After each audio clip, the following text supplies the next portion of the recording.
welcome to the special edition of Tech at Work. I'm Reema Tendulkar, coming to you from the NASSCOM annual flagship Technology and Leadership Summit. Here today, I caught up with many stalwarts from the world of technology to get a sense of the demand, the macro environment that we're currently in. Listen in from Krishnan Ramanujan, who is the president of TCS. He's also the chairperson of NASSCOM, and he tells us that the mood is cautious. In fact, majority of the clients appear to be cautious. I also caught up with Kishore Patil, the co-founder, CEO, MD of KPIT Technology. He, on the other hand, is very confident about maintaining an organic revenue growth of 20% over the medium term. Listen in. If you look at job creation at scale, right, the industry added about 290,000 jobs during the course of the year, which again, judging by pre-COVID standards, the last 2 years have been very different. But by the pre-COVID standards, it is a very, very strong job creation performance by the industry. Similarly, if you look at the innovation side of it, startups, 1,300 new startups happened during the course of the year. The early stage funding for those startups went up by 25%. So all of these are extremely bullish and extremely positive developments that portend to a fantastic year that has gone by. So we are supremely pleased with that. You asked about the year ahead. So year ahead, while I'm not able to share any numbers for the year ahead, the survey broadly points to caution in the wind, right? And that's understandable. I think we've all known it for a while that the war in Ukraine, the recessionary headwinds that are caused by the combination of the war and other geopolitical considerations that are going on, as well as the effect of inflation, the rate, US dollar strengthening, and so on and so forth.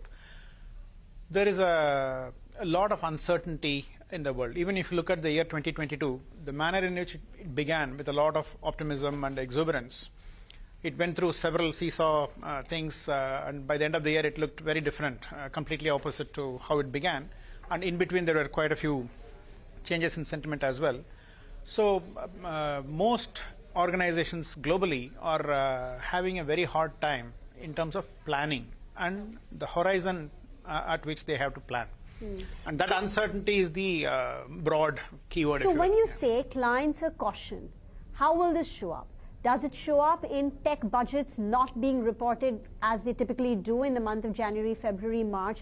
Will it be delayed by 6 months? Or will they now plan for tech spends for 3 months instead of an annual spend?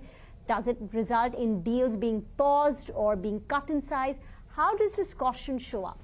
It is not a one-size-fits-all, Rima. It's all of the above? All of the above, which is what makes it a little more complicated. When we talk about the situation being uncertain and caution is in the wind, different companies are reacting to the situation differently. Right? Some of them are choosing to postpone their budget finalizations by 3 months. Others are saying, let's take a short-term view. Let's not do an annual budget, but let's take a 3-month view and do this. And others are saying that all of the new product introduction related things will suspend, but let's try and get some operating efficiencies going so that we are ready for a rainy day. So it is mixed across the board. And how many CXOs did you all survey when you did this tech survey? And these were global CXOs? These are all global CXOs, but I'd be hard pressed in terms of numbers and so on and so forth. That probably NASSCOM Secretariat would be able to give you the specific numbers. But would you say that this is a majority view? This caution? That's right. Caution would be the majority view across industries, I would say. And that would imply, right, that growth next year is going to be less than what we've seen this year? The problem is I don't know, right? Firstly, growth would be less when you look at it from a FY23 point of view, probably. And that's because, just as I talked about, we are just coming off of a pandemic, and that induced a huge wave of tech spending and so on. And FY23 had a bit of that tailwind as well. And FY24 would probably be the first year which is truly having no effects of the pandemic, right? And that, in my opinion, needs to be compared with how an FY19 or FY18 was. When you do that comparison, I am reasonably optimistic that it will be a positive year. But if you compare it with FY22 or FY23, you would be fair in saying that it would be slower. You all are calling this a no normal year, a no normal environment. What exactly does that mean?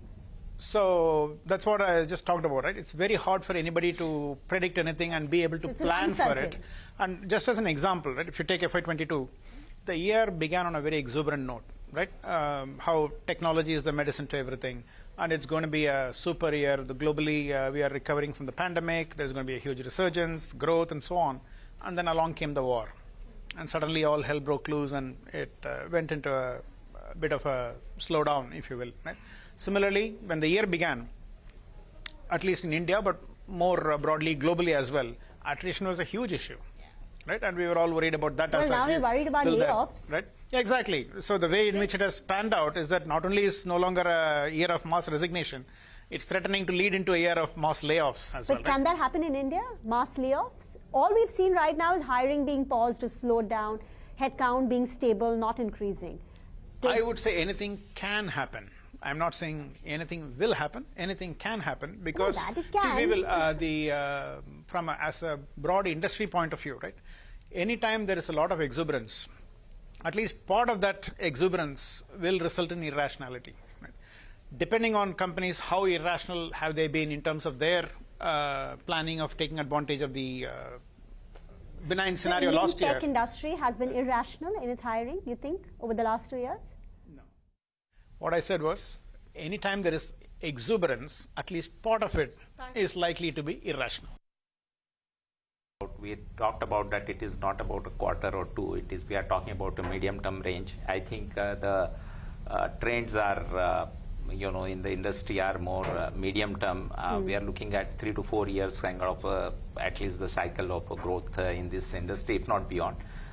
So I think there is nothing, unfortunately, new to report. But I said the demand spent from the client continues, and we continue to benefit from it. Any of your clients under stress? 1, 2, handful?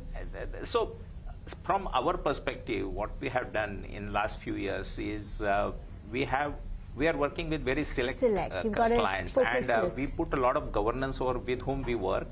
And there are 2-3 parts which we look at it, whether how they treat us strategically, and secondly, whether they have a clear vision and funding available for our next 3-4 years. So I think from that perspective, we are quite covered. But certainly, I mean, only in few parts where you talk about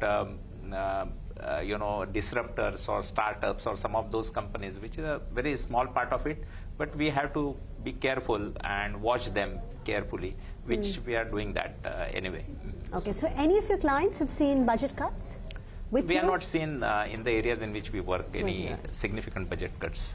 Okay, and if your demand picture is still very much intact, this year I believe you're going to be growing at more than 30%. That's the guidance, 31-32% that you've shared. What could the number look like in FY24? That's the month of April when we come out with the numbers for the next year. I have said that in next 2-3 years we will have a robust growth, that I have said. Of course, 30% plus is a part of organic and inorganic. But but I think our organic growth has been strong even in this year, 24-25%. And do you have large deals in the pipeline, like the Renault deal? Absolutely, we have. But I always keep on talking about it. It's not necessarily about announcing a deal, because this is our normal business.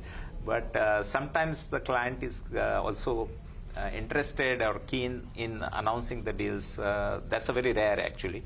So when it happens, we announce it. But I may say that every day we have to win the business. Right? So Renault type deals are happening all the time. It's not always that you announce it to the public. That is true. That is true. Anything else that you would like to, qualify, put out to our viewers?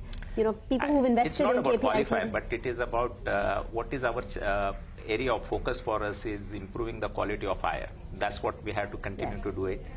We believe that we are getting into more complex projects. We require, apart from software skills, also very good domain knowledge. So we are looking at really increasing our quality of hires, both from the colleges, but laterally more, and globally. So I think that is one area where what we are focusing on. I also caught up with Ashwin Yardi, CEO of Capgemini India. Well, Capgemini globally has guided for a 4 to 7% growth in the coming year, which compares with over a 16.5% growth last year. So I caught up with him and asked him why are clients so conservative. Listen in. For Capgemini, 2022 was the best year we've had. Almost 22 billion euros in revenue. That was a 16.5% growth at constant currency, one of the highest, following 8 quarters of double-digit growth. If you look at our bookings, again a very strong number, and we delivered a very strong cash and profitability numbers. So in some way, the mood's actually very positive at the headquarters. We ended the year with a very strong momentum on bookings. At the same time, what we do see is there is some conservatism in the market, and that's how we've sort of given a reasonable guidance looking at how we see Q1, Q2. So we've given a guidance of 4 to 7%, but we're reasonably bullish on the market, especially coming out of how we closed the year and what we have done in the market over the last 2 to 3 years in terms of our strategy, in terms of our focus on clients. I think the mood actually is quite optimistic and positive for 2023. But if the mood is optimistic, can you explain your guidance for next year? If you have done 16.6% constant currency revenue growth last year, 4 to 7% growth doesn't appear to be reasonable. It appears to be subdued to the person sitting outside. Can you explain that? And also, what exactly do you mean when you say the clients are conservative? So I would say 2 things. First, the reason, as I said again, is we do see there is a softness, and based on the industry, again, there are certain clients who are more actively or acutely impacted by the macroeconomics, and they are looking at how they would save costs, or they're revisiting some of their investments in technology. And a lot of people are uncertain. A lot of our clients are trying to gauge their industry, gauge the impact of all the macroeconomics, geopolitical situation. And hence they are cautious, and hence they are also in wait and watch, and that's the sort of rationale behind the guidance, is we just want to be sure clients would spend all the money which they have agreed to spend with us. Okay, there's nothing which says they won't, but we want to be sure and see how the quarter or how the H1 pans out.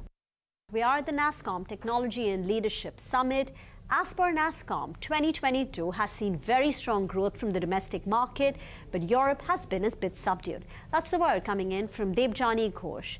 We also caught up with a lot of the other big voices from the world of technology, whether it's Ingram Micro's top executive Sanjeev Sahu. We also heard from Ashish Dhawan earlier of Chris Capital, and now, of course, he's got a philanthropic bent of mind. Listen in to all the big voices from the world of technology at the NASSCOM. Could you start off by telling me, give me a sense of, how the growth was for the IT sector last year, and what are we estimating for FY23? So the growth last year was very good. Given that 2021 was a year of records and milestones, and given what was happening towards end of 2021 and beginning 2022 with the Ukraine-Russia situation, the global geopolitical dynamics, there was a lot of concern about what this would do. So I think the year was a very strong year of resilience, which resulted in strong growth. And I keep saying that in today's time of no normal, the industry has to build resilience above all. And I think our industry has done that, and it really paid off. So we actually delivered around a 9% growth in reported currency. And if you look at services, IT exports, in constant currency, it was actually a double-digit growth, which was fantastic. We added 290,000 new jobs, we added 18 billion in revenue, and we continue to be the trusted digital transformation partner for the world. Right. And you did mention that there were a couple of headwinds, and client spending slowing down was one of them. Help me understand, which sectors are we seeing the slowdown in, and which geographies also? I didn't talk about client spending slowdown. I talked about client decision making slowdown. Spending is not slowing down, and especially in recession and slowdown, people spend more on tech. Right. That happens every time. You can go back in history and look at it. What we are seeing is spending priorities changing. So people are spending on the now, here and now, which will give them the immediate results in terms of productivity and effective. But decision making is definitely slowing down a bit. But we will see how it plays out. But the need for digitization is not going away anytime soon. Yeah, Ingram Micro is one of the largest technology distributors in the world. We are the actually brand behind the biggest technology brands. We serve more than 170,000 customers, channel partners across the world, and we also help more than 1,500 technology vendors, to bring technology to the market. And we operate in more than 59 countries, as you said, $54 billion revenue. So we are actually transforming one of the most complicated and big ecosystems, the technology ecosystems in the world. So if I'm a company and I want to buy computers for my entire office, instead of going to Microsoft directly, I buy through you, and the same is applicable even for, say, cloud or any other service? Is that how it works? Yeah, what we do is we take technology, hardware, software from all these companies, and we give it to the resellers. So our customers are the resellers who actually get into the end user. So we actually sell hardware, software, subscriptions, services, everything technology, and that's what we are.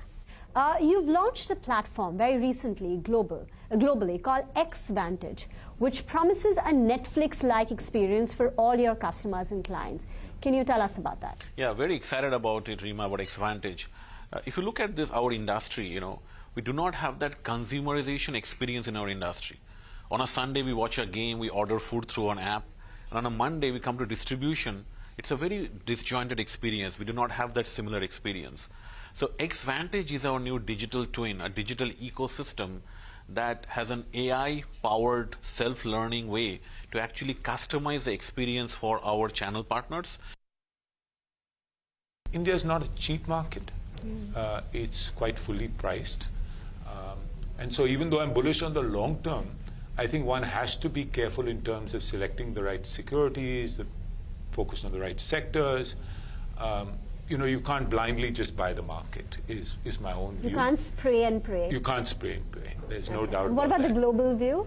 I think globally I'm actually more bearish than India. I think Indian equities will do better in the next 10 years than developed market. So if you look like the past decade, and Ruchi Sharma writes about this a lot, and I think he's right, that the US really did phenomenally well, and emerging markets sort of were waddling around. I think this comes in cycles, as you know. I think in that 2003 to 2008 period was the period of emerging markets. We did much better than developed markets. I think this is the period of EM now. And India being a preeminent EM because China is in the penalty box. So I think we have a real shot at goal. Okay. So I think we are better positioned than developed. Developed markets just have too much leverage, that they need to wean off, bad policies, I think, and just the demographics and productivity is low. You said bad policy for the developed markets. Yeah, I mean, I'm not a fan of what was done during COVID in terms of spraying money to people, and it was fiscally irresponsible.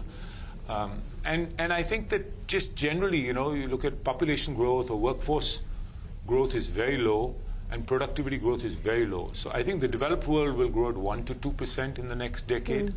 And equities, I won't be surprised if you have almost no return out of equities in the developed world in the next decade. Whereas no return on equity markets in the developed markets over the next decade? Yeah, I think very low returns to zero returns. And so I think, and bonds also are in a tough place. So I think India, EM will do well, and India could be a shining star. I have with me Mr. Janmejaya Sinha, Chairman of BCG's India practice. Mr. Sinha, thank you very much for joining in. Your session today at NASSCOM Leadership Summit is The Future of Global Economy, Integrated or Fragmented. Where do you stand on this, and how does this shape the macro environment that we're living in? Globalization is a fact, it's not a policy. It is, the world cannot fragment. The Cold War era is over. The world is much too integrated. The nature of collaboration will have different buckets. There will be areas of cooperation. There will be areas of accentuated competition. And there will be areas of conflict. So, I mean, this whole thing about de-globalization is the wrong question. It is de-risking. People will need to de-risk their operations. They will need to de-risk their dependence on feedstock over a certain amount on certain countries. That's what's happening. And I don't think it can possibly unwind. It'll just create more centers which will be integrated. I want to talk a bit about growth and demand. Everyone's worried about growth falling off. Like the turbocharged environment that we were in post-COVID is now sort of moderating into a new normal, which will settle into growth rates that were there pre-COVID, right? Where do you stand on growth? Globally, are we in for a recession, a hard landing? And if there are so many linkages, economic linkages, India has to the rest of the world, will India not feel the heat? So, firstly, with so much uncertainty, any prediction is completely open to being proven wrong.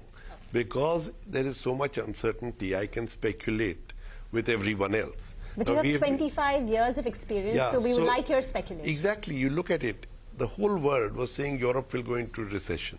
It still hasn't gone into recession. Russia was supposed to have shrunk by 15%. It's actually going to do better than the UK as an economy. The US, for all you know, will have a soft landing. The job market is still very tight, even as interest rates go up. So if you really look at it, it's a complex world, but within this complex world, we are well positioned. Now, with so much uncertainty, the capex cycle gets affected because you need predictability to invest, and some of that is now being affected. But overall, in the current context, with what the government is doing with its infrastructure spending, it's taking away some of the risk to actually invest right now. So that's a good thing. And then there are spaces which are going to play to an advantage. Care, the whole care industry, healthcare, but much more than that, convalescent, nursing. And on the other side, as you think about it, can that be combined with tourism? In a sense. Medical tourism is already on the uptick. Yeah, but medical tourism is very small right now. We talk about it more than it is. But it needs to really seize the opportunity that is ahead of it. And with that, it's a wrap on this edition of Tech at Work. Thank you for watching. The news coverage continues on CNBC-TV18.